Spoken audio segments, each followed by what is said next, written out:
Naberwisyo din sa iba pang mga probinsya sa Hilagang Luzon ang mga pag-ulang dala ng bagyong Bising at Habagat. Bukod sa mga pagbaha, apektado rin ang ilang biyahe ng ferry. Nakatutok si Ivan Mayrina. Sa tindi ng baha, pahirapan ang pagtawid ng mga motorista sa kalsadang ito sa Barangay Irisan sa Baguio City. Gumagawa na ng paraan ng otoridad para hindi maipon ng tubig sa lugar. Kahapon pa inuulan ang Hermosa Bataan na madalas bahain, kaya maraming marker para malaman ang taas ng baha. Habang sa isla ng Kalayan sa Cagayan, kumalma na ang dagat na maalon kahapon, kaya balik biyahe na ang mga ferry matapos pansamantalang ipatigil kahapon. Gayunman, naka-blue alert pa rin ang buong probinsya bilang paghahanda sa epekto ng bagyong Bising. Ibig sabihin, handa ang rescue assets at activated ang lahat ng mga response cluster.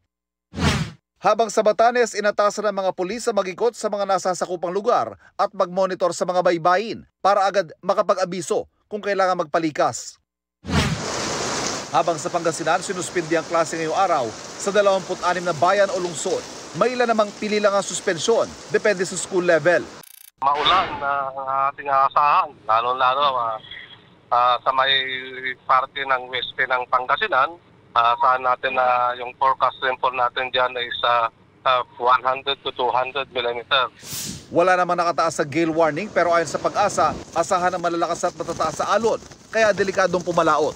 Para sa GMA Integrated News, Ivan Mayrina, nakatutok, 24 oras.